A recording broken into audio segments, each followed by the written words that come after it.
Today, every day, small cap investors visit Agoracom knowing this is the day to discover the world's next great company, to have their dreams come true. That's why I take to the open road, to find them, to tell their stories, to engage them, to bring them to life, because they want to connect with you from your office, your phone, your home, anywhere. Agoracom, find your dream.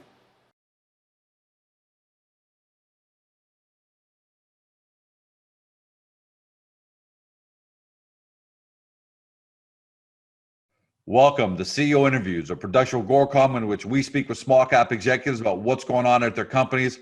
With us today, I'm happy to have him back. In fact, we've had him on 4 or 5 times since the beginning of October, because that's how great things are going for ZEN Graphene Solutions. We got Francis Dube, CEO of ZEN Graphene Solutions, which trades on the TSXV Venture Exchange under the stock symbol ZEN.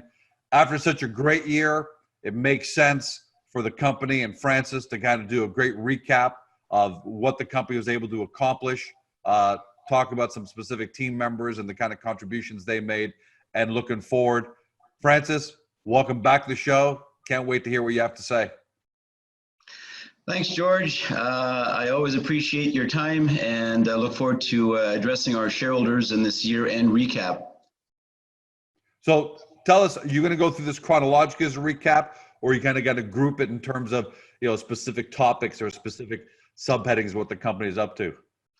I'll try to do some in chronological order, but I'll jump back and forth a few things to keep some topics together. So We'll see how it goes. Well, floor is yours.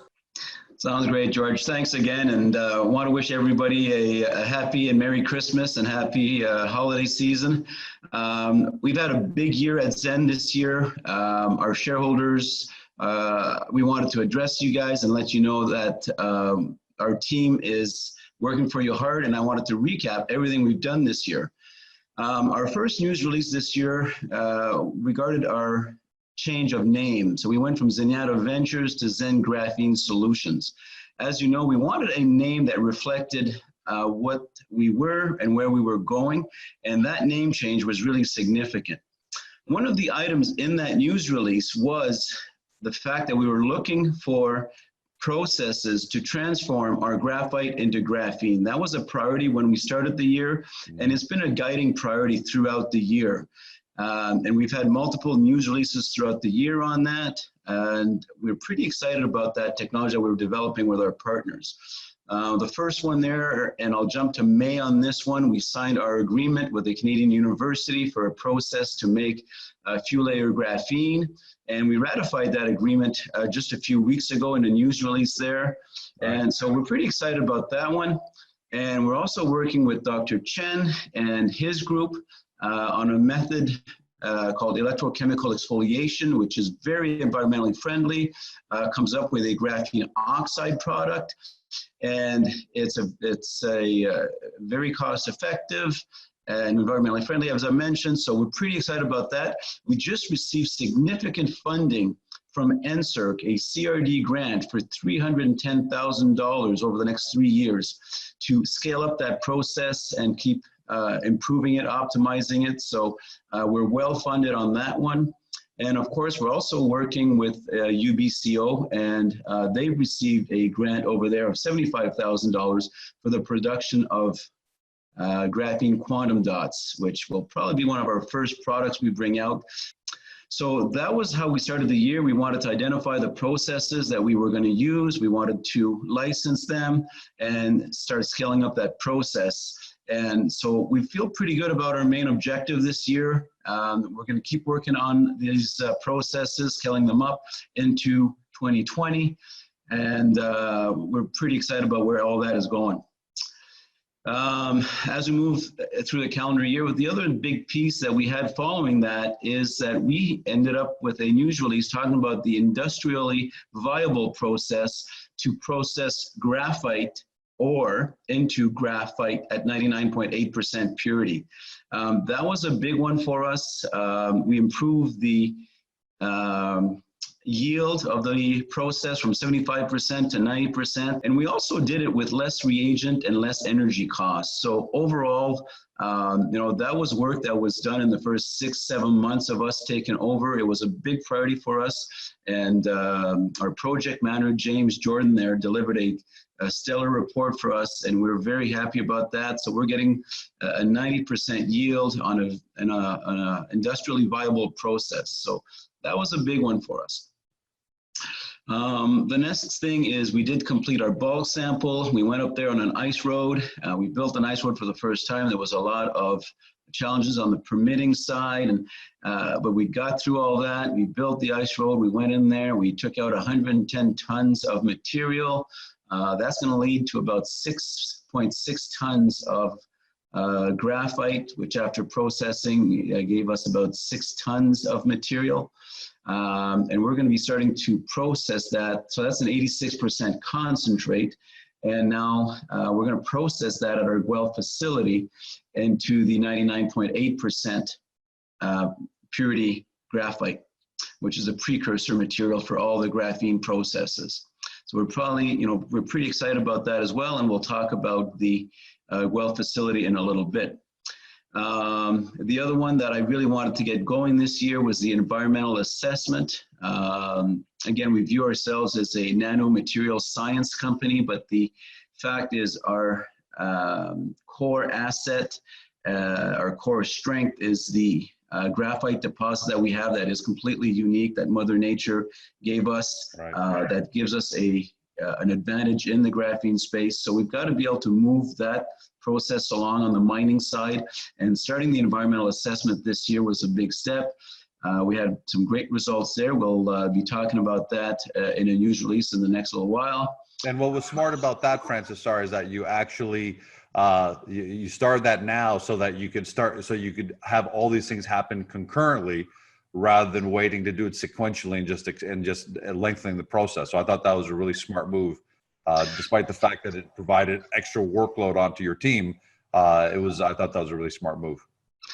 Yeah, thank you, George. This project was first discovered in 2011, and we definitely want to keep everything moving as fast as we can. So having the permitting side move along as well as the development side with the graphene was critical for us. So yes, that's why we did that.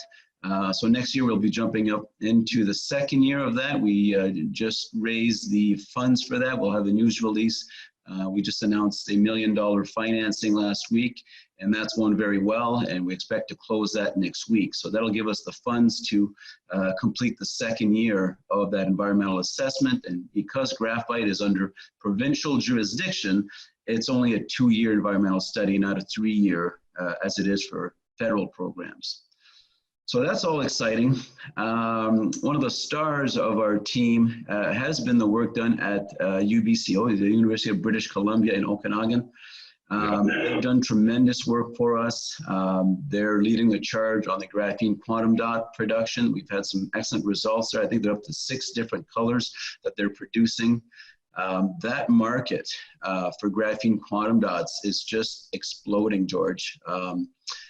The numbers. Francis, can I ask you a question there for people at home who may be new to the company, who've come on over the last couple of months? Can you give us a 30-second layman's overview of what quantum dots is, what that is specifically, and why you guys are so excited about that? Absolutely, George. So graphene quantum dots are basically molecules that act like atoms. They're so small, they have something called quantum confinement. And these things right now on the research side sell from anywhere from $4,000 up to $20,000 a gram, depending on what size you're ordering and the quality that you're looking at. So these products are very high end. The market there is exploding. In 2016, we were looking at $611 million worth of products worldwide. They're talking about $3 billion in 2021 and $30 billion by 2030. So it's an absolutely explosive market. The margins are terrific, and it's one of the reasons why we're really going after that market. To give you an idea of one of the leading edge technologies there is actually in televisions. Some of the best televisions now come to market use quantum dot technology. So you can imagine that television market, how big that is. Everybody wants a new 80-inch for Christmas. So we're pretty excited about those markets and our work there with UBCO. But that's not all UBCO have done for us. Of course, we had terrific battery results with them and our partners there at DLR, the German Aerospace Center. We've had some really good results using some recycled tire material from Cal Tire, and DLR is our partner there. Originally, that was back in March, but then later on in the year, we used an aerogel material that was proprietary to DLR, and we added our graphene to it and had stellar results. Those results are actually going to be presented at the battery show in Germany in January, and our own Colin Vandeker will be actually in Germany to help present that poster. And we've got a few meetings with a couple of different companies in Germany while we're there. We're having more interactions in Germany, so we're pretty excited about some of the German connections that we're making. And so again, that was through UBCO. They provided an introduction to DLR originally, so again, we're very excited by that. The other one that we've been working on for a while is our work in the aluminum field. So aluminum and graphene go well hand in hand as well. When you put graphene into the aluminum, it makes it more electrically and thermally conductive. It helps do the grain refinement that usually you use titanium compounds for. And now we can use graphene to do those things, but we don't get the drawback that titanium does in terms of reducing the electrical and thermal conductivity. So we have an industrial partner there. They have agreed to work with us to improve and use graphene in this aluminum product. So to that end, we applied together with this industrial partner, and we applied for an alliance grant through NSERC, and we received confirmation last week that we were approved for that. So in this scenario, we're going to contribute $37,500. The industrial partner is going to contribute the same amount, and we received $150,000 from NSERC. And that is a 3-year program. So technically, this is a $450,000 grant from NSERC. And from our perspective, for every dollar we put in, we're getting $5 extra and to contribute to this research. So the aluminum market, as we all know, is a big international market. And we've been getting some excellent results. It's to the point that this industrial partner of ours, which is a global aluminum company, is interested in pursuing this research. So we're pretty excited about this. So that sounds exciting, Francis. That sounds really exciting. Thank you. And again, that's all through work at UBCO. So we can't say enough about UBCO and what they've meant to us as a company. Moving forward, we did receive a $1 million grant last year as well. That was $1 million for graphene research and concrete research, and we received, that's a reimbursable grant. We've received $400,000 of it almost so far, and we keep submitting our expenses that relate to those, and we keep getting refunds as we go along. And it's a 2-year grant, so we have 2 years to keep collecting that. So that's sort of money in the bank, and we're pretty happy to be recognized with that grant. The other big thing is our new facility in Guelph. That facility for us is a key. We're 9 minutes away from the University of Guelph, which is a great research partner for us. Dr. Chen there has been doing great work on that ECE process. And we wanted to be able to have our own space to start processing the 86% graphite into graphene, into a 99.8% graphite product. Right. And we had some items there that were long lead orders, but I'm happy to report to our shareholders that those items actually hit the border this week.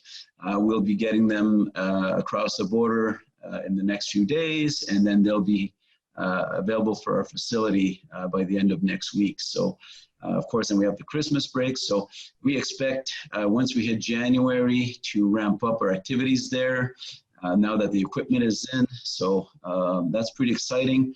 We'll have an open house at during the first quarter at some point, but we'll invite some of the local politicians, some of our research team, investors that want to join us are welcomed, and we'll have more details of that when they're available. We'll be there. That'll be awesome, George. Happy to have you join us there. So we've done a lot of things in this year. Couldn't be happier with the team. Everybody's performed, fantastic for us. But we're really positioned fantastically for 2020. The work we've done in 2019 has really positioned us well, and now we actually move forward and actually are able to bring product to market.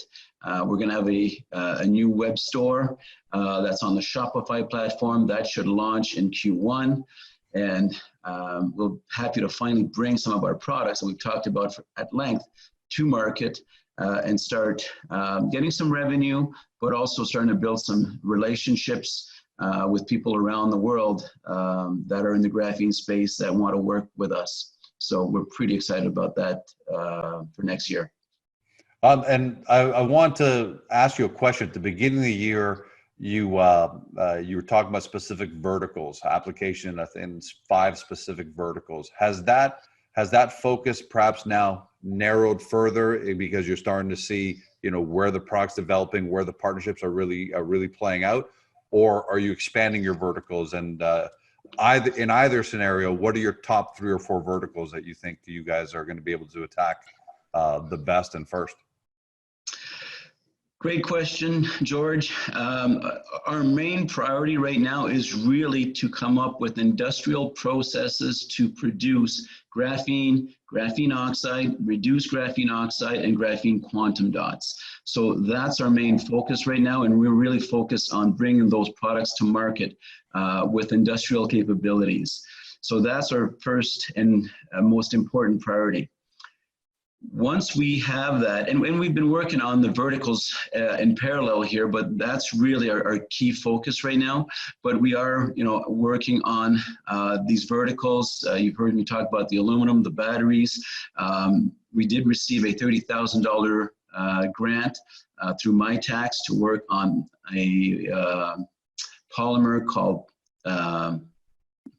polyurethane, and that's the first one, but the amount of opportunities in the polymer industry is absolutely massive. So you're going to see a lot more work going on for us in the polymer market. The automotive industry is looking at this market. They're wanting to work with it. Of course, Ford led the charge there, but we're working with other companies in the automotive space that are very excited about the opportunities that graphene brings to the polymer market, making polymers lighter, stronger, more heat tolerant, more sound absorbent.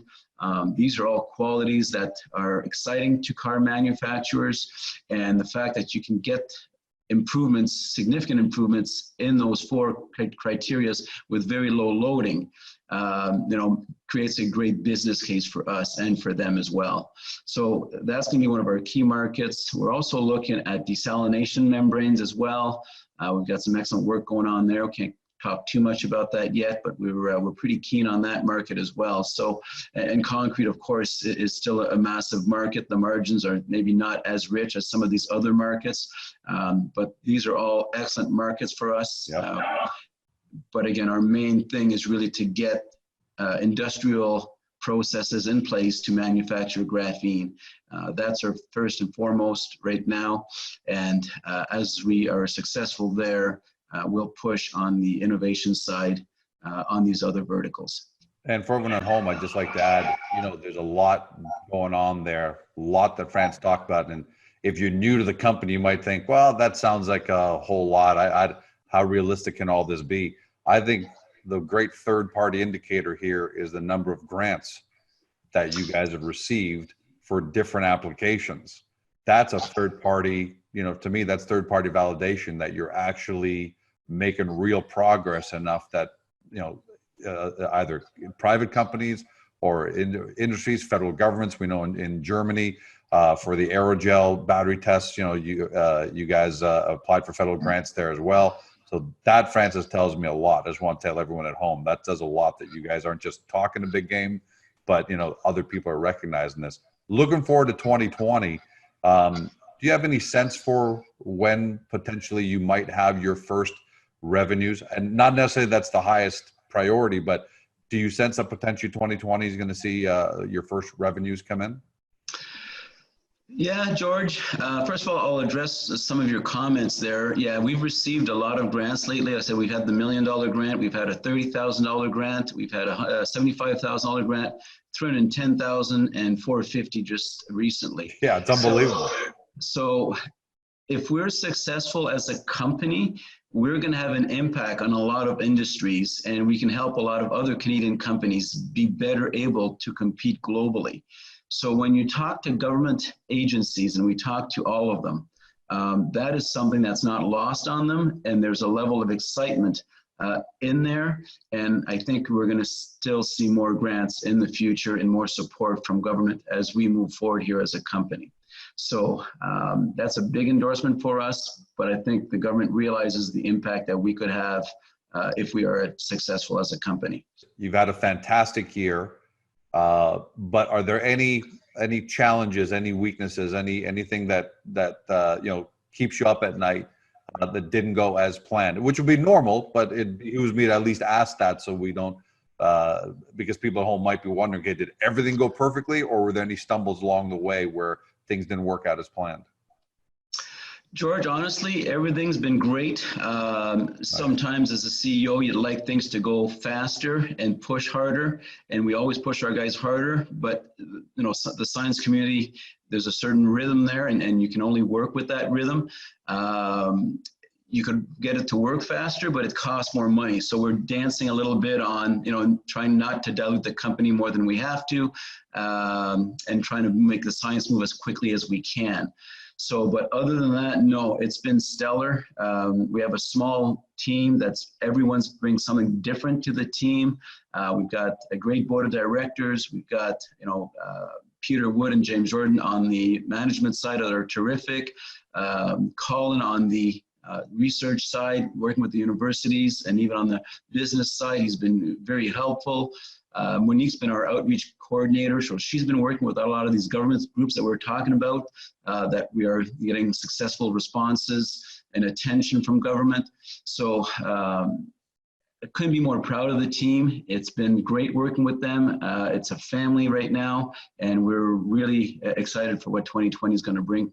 It's a week or so. It's the second last weekend before Christmas, before the holidays for everybody. And I think you've provided everyone, all shareholders, especially the shareholders, been loyal and stayed with the company for the last 2 or 3 years. And as it transitioned into, your reign as CEO, co-CEO, and now CEO of the company, I think you provided everyone with a fantastic year-end update here and a lot to look forward to. We really thank you for joining us and taking the time to talk to everybody during this time of the year. Thanks, George. I always appreciate your time, and it's always great to communicate with our shareholders. I want to wish everyone a great Christmas season. Be safe, enjoy yourselves, unplug a little bit, and we'll see you in 2020. As a programming note, we love the fact that all of you are tuning in to watch these videos, but if you don't have time to watch videos, you can always listen to these via podcast on Spotify, Apple Podcasts, and Google Podcasts, and other great podcasts. But thanks for watching. Thanks for listening. Make sure you tell all your friends, and can't wait to see what ZEN does in 2020. Thank you for joining us, everyone. Have a great day. Talk to you next time.